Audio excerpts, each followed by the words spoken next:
Oke, kalian lihat di sini ada kelas A keperawatan, ada kelas B farmasi, ada kelas A farmasi, ada kelas A fisioterapi, ada kelas B fisioterapi. Silahkan apakah masing-masing bisa untuk absen. Tentu saja, besok Jumat saya masih bertemu dengan fisioterapi, Kak. Besok Jumat kita absensi juga. Tetapi ini eh, ya pertemuan ke-14 nanti. Bisa absen? Jessica, bisa Bisa, absen? Pak. Di mana? Sorry. Pak Bisa, Daru, Pak. maaf ini kan yang kelas D tidak terdata di Masyago. Ini saya konsultasikan dengan dosen wali dulu ya, Pak. Oke. Terima kasih, Pak. Itu yang mau saya konfirmasi juga. Oke, berarti kelas C juga nggak ada kelihatannya ini. Saya nggak tahu bagaimana ini. Nah, nanti silakan dikonsultasikan. Misalnya mau absensi telat, nggak apa-apa. Nanti dikomunikasikan aja supaya kompak absensi, begitu ya. Oke, sambil menunggu yang lain, kita langsung mulai dengan doa saja karena pertemuan kita terbatas. Agnes Susanti untuk mimpin doa. Silakan.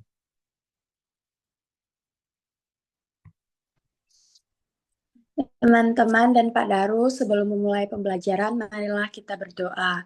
Dalam nama Bapa dan Putra dan Roh Kudus. Amin. Allah Bapa yang Maha Baik dan Maha Penyayang, kami mohon semoga pembelajaran ini berjalan dengan lancar dan semoga tidak ada godaan. Dan semoga pembelajaran ini bisa berguna bagi kami. Amin. Semua doaku ini kuserahkan ke dalam tangan-Mu. Dalam nama Bapa, Putra dan Roh Kudus. Amin. Terima kasih Agnes. Agnes, siapa yang Ya, menggodamu? Pak. Siapa yang berani menggodamu? Nggak ada, Pak. Kok doanya itu jauhkan dari godaan gitu ya. Godaan apa lagi? Oke, teman-teman, kita ini bertemunya tidak 2 jam. Jadi 1 jam kita bertemu, 1 jam untuk penugasan. Paling juga nanti 30 menit lah, sebagai materi. Lalu, sebentar, mana dia? Saya cari dulu. Ini. Sambil saya cross check dulu. Ini yang apa? Ada yang tidak hadir kah, teman-teman?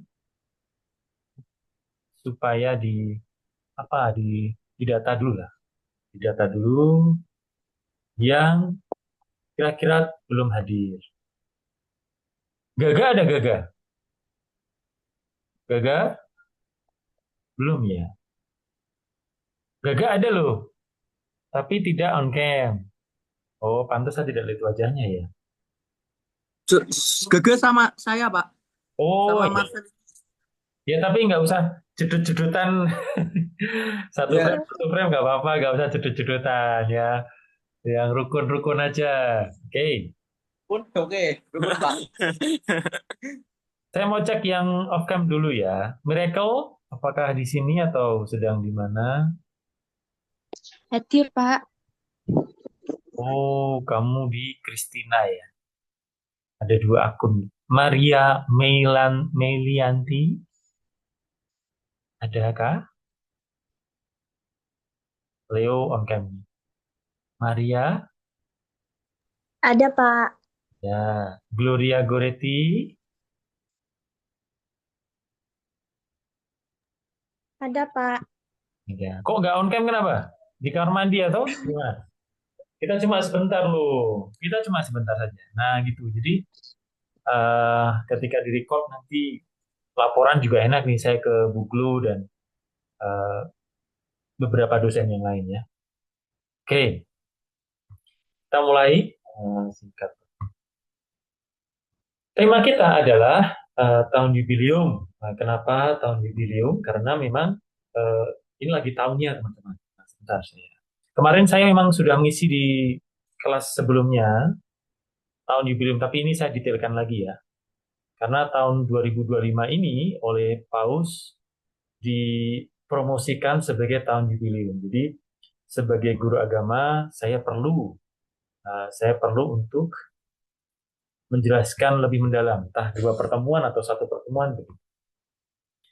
Oke, jadi judulnya adalah Tahun Jubileum, sebuah media katekese kerahiman ilahi. Tujuannya adalah supaya Anda mengerti bahwa Allah kita itu Maha Rahim. Dan semoga kerahiman Allah tidak kita salahgunakan. Ya. Karena Allah itu Maha Rahim. Oke, jadi apa pengertian dari tahun jubileum?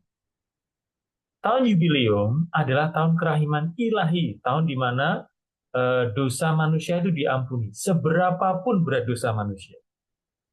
Lalu mungkin kalian bertanya, loh kenapa Pak? Dosa manusia itu harus diampuni.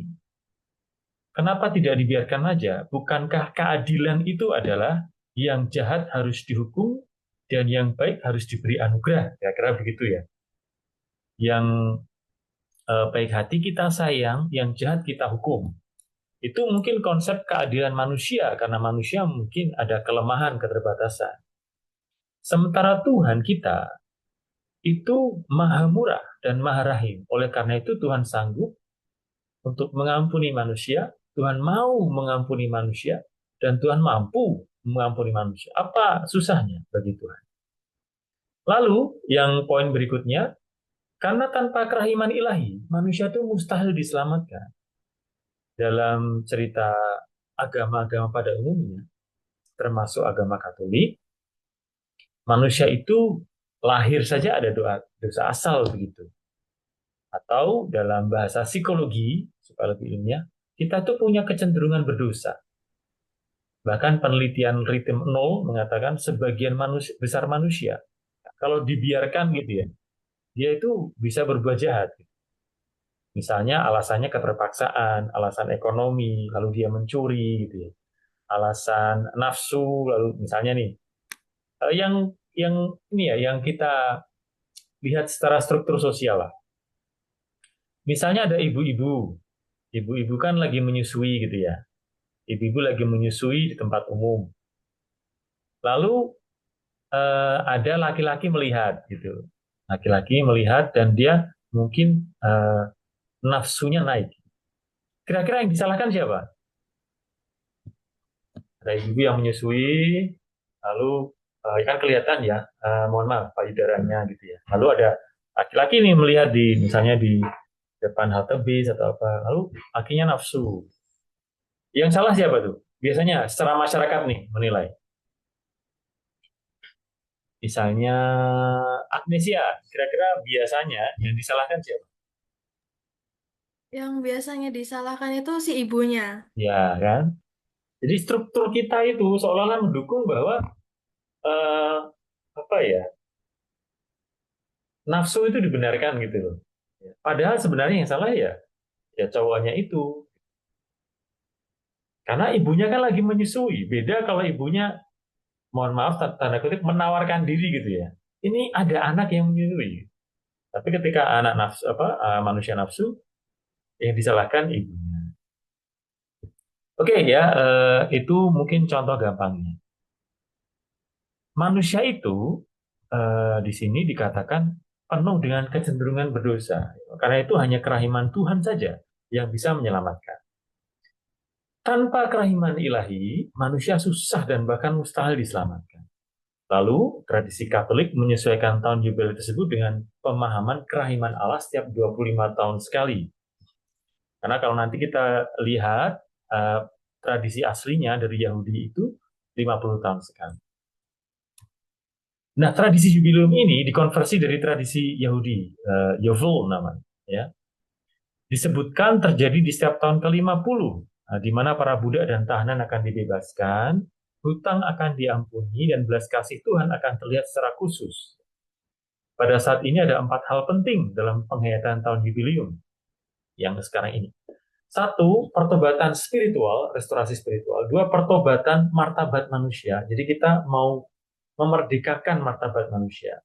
3, restorasi keadilan, terutama kesenjangan ekonomi ini, semoga dipertobatkan. Yang 4, restorasi lingkungan hidup. Bahwa bumi ini bukan milik manusia. Bumi ini milik Allah. Dan itu harusnya ada masa di mana bumi ini memulihkan diri. Nah, itu ada di tahun Yubelium. Lalu, dalam tradisi gereja Katolik, itu dimulai pertama-tama pada tahun 1300. Nah, waktu itu memang krisis ya, 1300 ini. Sebenarnya kalau direnungkan, tahun Yubel ini selalu dimulai dengan krisis kemanusiaan. Di zaman Musa itu ada krisis kemanusiaan karena manusia waktu itu dijajah Mesir, lalu dia keluar dari Mesir, lalu mereka itu ini ya tidak setia pada Allah. Tahun 1300 itu masa krisis kemanusiaan di mana banyak sekali kebencian dan dosa, termasuk perang salib juga di sana. Ini kan abad pertengahan. Juga terkenal ketika Romo-Romo dan mohon maaf uskup itu juga punya gundik begitu ya, punya keserakahan atas tanah, tuan tanah lah. Lalu Paus merenung, wah ini kita perlu merenung sebenarnya tujuan gereja Katolik itu apa. Lalu diadakanlah tahun Yubel sebagai tahun rekonsiliasi. Ada juga di tahun 2000, kalian mungkin belum lahir, tahun 2000 juga krisis moneter. Itu juga diadakan tahun Jubileum. Oke, jadi perayaan Katolik khususnya di Gereja Latin umumnya melibatkan ziarah ke tempat suci, biasanya kota Roma, dan memang di Vatikan pintu katedral dibuka, gitu ya. Lalu umat itu tradisinya ziarah ke sana, melewati 4 pintu suci, dosanya diampuni. Ritus liturginya seperti itu. Lalu untuk ini contohnya 2015 sampai 2016 itu jubileum luar biasa kerahiman ya. Ini sebagai kelanjutan dari krisis kemanusiaan di tahun 2000. Sebenarnya tahun 2015 juga mulai muncul itu potensi perang Rusia lalu Timur Tengah sekarang mulai memuncak sebenarnya. Tapi ini sudah muncul benih-benihnya 2015. Jadi gereja Katolik itu mengeluarkan tahun jubileum sebenarnya untuk merekonsiliasikan krisis kemanusiaan. Tahun ini juga sebenarnya krisis juga. Tahun ini krisis apa ya? Coba, ada yang tahu nggak? Atau kalian merasa baik-baik saja, Pak? Kalau dari secara global itu ada krisis apa? Misalnya, saya tanya pada Leo, apa Yo? Ada krisis nggak di dunia ini tahun ini? Kurang tahu, Pak. Kurang tahu. Nathan, baca koran atau baca berita online tuh? Oh, saya bisa makan, Pak. Saya biasa-biasa. Gimana, Nathan? Kalau saya tidak merasakan apa-apa, Pak. Seperti biasa saja. Iya, iya. Bakalan tidak tahu ya. Jadi, ya sebenarnya kalian beruntung ya. Karena sebenarnya dunia ini lagi mulai krisis karena apa? Karena Ukraina perang dengan Rusia. Itu efeknya itu sampai di Polandia dan sekitarnya. Sampai Polandia itu ada selebaran siap perang gitu ya. Lalu ada dampak lagi Korea Selatan dan Korea Utara itu sudah mulai panas sampai Presiden Korea Selatan mau di impeachment atau diturunkan. Di Indonesia ini gejolaknya itu politikan transisi presiden nih. Jadi misalnya kalau kalian lihat podcast politik itu yang diserang itu Gibran karena Gibran itu wakil presiden pertama yang jadi wakil presiden dengan menabrak konstitusi gitu. Lalu mungkin ada beberapa masalah ekonomi karena pajak naik 12%. Mungkin orang tua kalian mulai merasa ya, tapi kalian puji Tuhan tidak merasa. Di Papua itu beberapa korban kemanusiaan juga, dan seterusnya. Tapi kalian merasakan krisis COVID kan? 2019 lah ya. Nah, itu salah satu. Oke. Jadi, jubileum ini biasanya muncul untuk mengatasi krisis yang terjadi sebelumnya. Nah, kalian kemarin tahu bahwa COVID-19 juga bisa terulang. Beberapa itu sudah mulai mengkonfirmasi ada virus dari Afrika lah, ada virus dari Cina lah, macam-macam. Oke, lalu ide dasarnya apa? Ini ide dasar dari tahun jubileum dari Perjanjian Lama. Di kitab Keluaran misalnya, ada kisah ketika umat Yahudi membentak dari Allah pada zaman Nabi Musa. Dan mereka itu mengumpulkan harta emas untuk dijadikan dewa lembu umat. Lalu Allah marah gitu ya ceritanya. Allah marah lalu mau binasakan bangsa Israel. Nah Musa yang tahu itu mohon pengampunan. Jangan Tuhan, jangan. Akhirnya Tuhan atau Yahweh memberikan pengampunan dengan beberapa syarat. Lalu muncullah tahun jubileum. dengan perjanjian. Perjanjian itu bahasa Yahudinya syafah. Syafah itu 7. Jadi setiap 7 itu Tuhan akan evaluasi. Kalau umatnya baik, akan diberikan pengampunan. 7 tahun lagi, kalau umatnya baik, diberikan pengampunan. Dalam puncak tahun ke-7, atau 7 kali 7, 49 itu, di tahun ke-50, lalu akan ada jubilium atau kerahiman besar. Jadi ada pembebasan hutang, pembebasan budak, pemurnian spiritual gitu ya. Tradisinya di Yahudi itu di tahun ke-50 itu hutang-hutang dihapuskan. Lalu ART itu ya, itu dipulangkan. Lalu ada semacam Idul Fitri selama 1 tahun gitu ya. Pemurnian spiritual.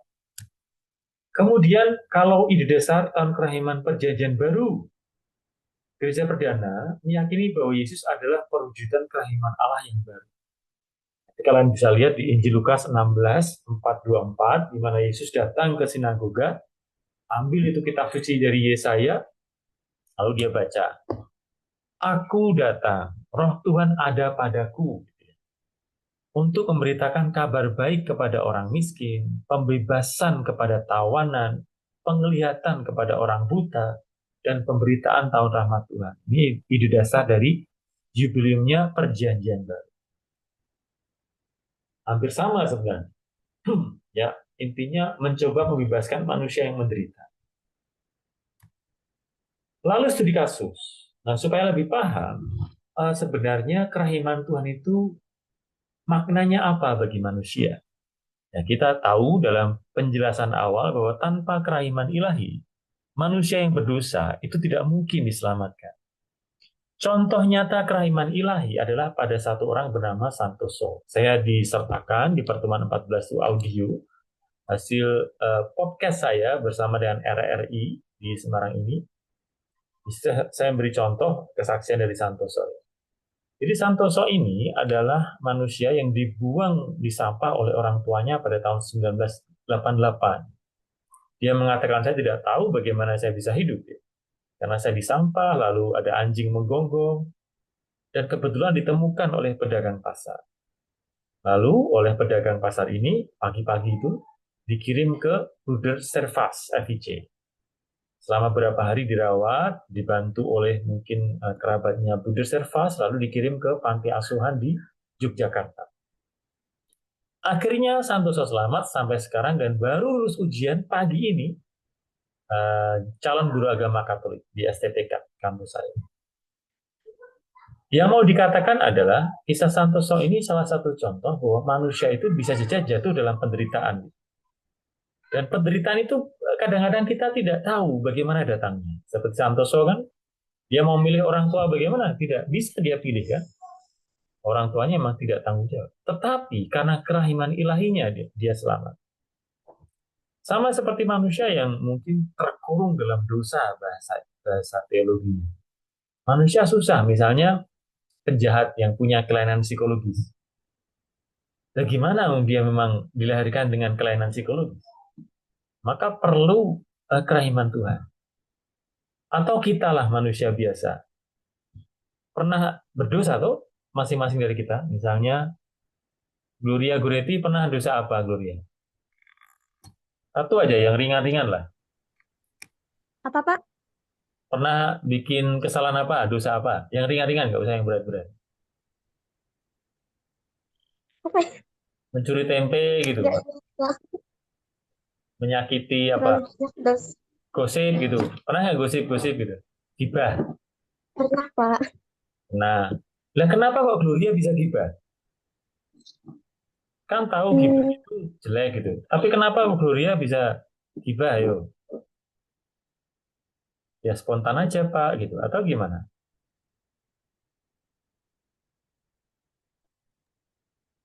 Nggak tahu, Pak.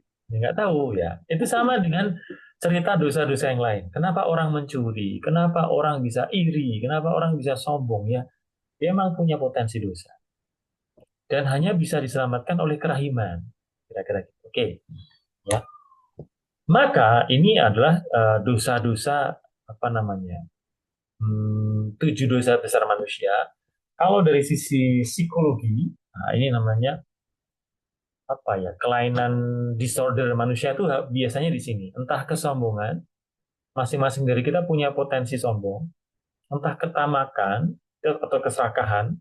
Masing-masing dari kita itu punya potensi ketamakan. Mungkin sekarang belum kelihatan, tapi kalau diberi 1 miliar gitu kan, wah mungkin kita lalu eh, jadi pengen apa, belanja apa, pengen lagi gitu. Kita juga punya potensi iri hati. Ini otomatis ya, dosa-dosa kemarahan, hawa nafsu, terutama yang cowok ini cukup kuat kalau hawa nafsu. Terutama di usia-usia remaja ya. Kerakusan, kemalasan ya. Maka ini semua perlu dimurnikan oleh kerahiman Allah. Tahun Yubileum mau mengatakan bahwa dan mau semoga bisa dihayati masing-masing. Kerahiman Allah adalah satu-satunya cara penyelamatan manusia. Oke, sudah. Oke, lalu saya mau tambah satu lagi. Ya. Tugas. Idenya adalah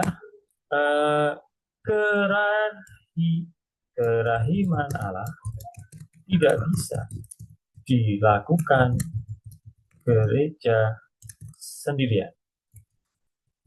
Perlu kolaborasi dengan berbagai pihak. Ya, ini idenya. Oleh karena itu, begini.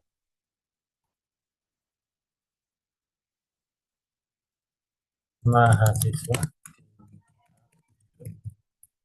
Oke, satu.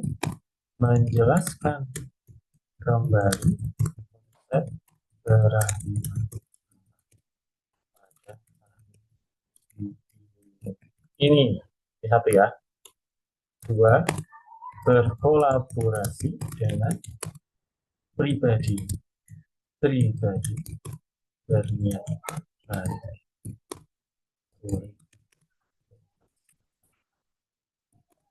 Tapi yang jelas, saudara atau teman kalian atau orang yang dituakan itu bukan dari kelas ini. Bukan dari kelas fisioterapi, bukan dari kelas keperawatan, bukan dari kelas farmasi.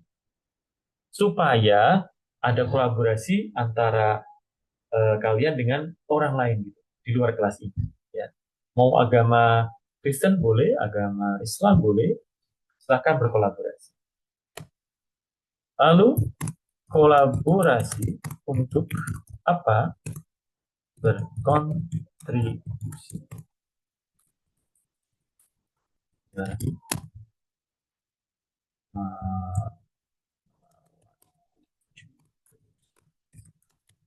tadi ya, 7 dosa besar itu adalah ini tadi, sombongan.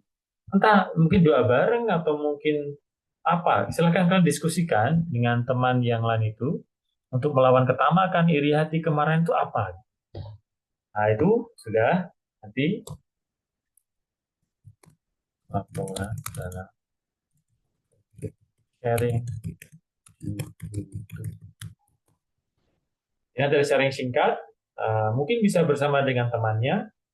Silakan, apa yang sudah kalian lakukan untuk melawan kesombongan kah, ketamakan kah, iri hati, atau kemarahan, atau hawa nafsu, atau kerakusan, atau kemalasan.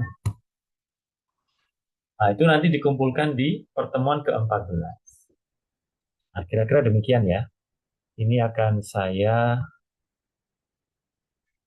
posting nanti di penugas. Ada pertanyaan kah? Maaf Pak, ini kan untuk farmasi udah ke pertemuan 14, terus gimana ya Pak? Ya gimana? Maksudnya Nggak, bagaimana? maksudnya kan tadi Pak Daru bilangnya dibahas di pertemuan terakhir, sedangkan kita yang farmasi ini udah pertemuan terakhir Pak. Atau cuman dikumpulkan saja gitu, enggak? Bagaimana Pak? Ya kan penugasan bisa dikumpulkan besok. Ya gimana? Maksudnya Iya deadline-nya? Pak, paham. Hah? Iya, bukan Pak. Tadi kan Pak Daru bilangnya dibahas lagi di pertemuan selanjutnya gitu loh Pak. Oh, tidak. Ini hanya dikumpulkan, bukan tidak dibahas lagi di pertemuan selanjutnya, bukan. Ini adalah pertemuan 14. Ya. Dikumpulkan Boleh di Pak. kolom 14. Begitu ya? Pak Daru satu kali lagi. Iya. Absensinya kelas D sudah diposting Pak. Oke, sebentar lagi akan saya kirim ya. Nanti kita komunikasi Baik, via Pak. WhatsApp. Ya, ya Pak, jadi Maaf Pak, izin bertanya. yang paling Pak, simpel izin bertanya atas nama bareng atau saling mendoakan tuh bisa. Gimana? Yang cowok tadi siapa? Suara Pak, cowok izin tadi. bertanya atas nama Kristina. Oke, dirimu dulu. Silakan. Itu Pak yang pertanyaan yang nomor 2 itu kami bahasnya itu bebas kan Pak, intinya mengenai kerahiman ilahi kan Pak, kerahiman Allah maksudnya. Iya, iya. Nomor 2 kan Oh ya, berkolaborasi kan? Iya. Jadi oh ya, Pak. berkolaborasi Makasih banyak. Ya, makasih melawan banyak ini ya. Pak. Nomor 2 ini ada niat berkolaborasi. Nomor 3 ini ada perbuatan untuk berkontribusi melawan tadi iri hati atau melawan apa. Misalnya bentuknya dalam bentuk bikin refleksi bareng, itu bisa. Atau bikin sharing bareng. Mungkin pengalaman saya begini, pengalaman Anda begitu. Saling mendengarkan itu boleh. Saling mendoakan juga boleh. Gitu ya. Baik, terima kasih Pak. Ya, sama-sama. Bisa sharing bareng, bisa tulis bareng, bisa doa bareng. Silahkan yang sederhana aja. Yang penting Anda punya internalisasi terhadap kerahiman ilahi ini. Tadi ada lagi yang tanya, yang cowok kalau nggak salah suara cowok itu. Siapa kah? Izin Pak, izin tanya. Itu untuk yang tanda tangannya itu gimana ya Pak ya untuk Sipan? Tanda tangan yang gimana itu? Absensi. Absensi Pak. Iya, absensi. Besok Jumat saya ke Sikes. Bisa untuk Kan udah ketemu. nggak ketemu. Oh, besok Jumat jam berapa Ya, Pak? makanya kan ada absensi online sebenarnya kan? Absensi online. Iya. Kan diisi. Tapi kalau mau saya tanda tangan ya saya bisa ke Sikes. Besok Jumat ke Sikes jam berapa ya? Saya ngajar di mana ya? Pripon? Di terapi, Pak. Ya, jam berapa kita jadwalnya? Jam 5. Ya, begitu, Robert. Jam 5 Pak. Ya, nanti silakan serahkan aja itu, apa namanya? Kalian tanda tangan kan? Terus saya tanda tangani di hari Jumat. Begitu ya, Bet?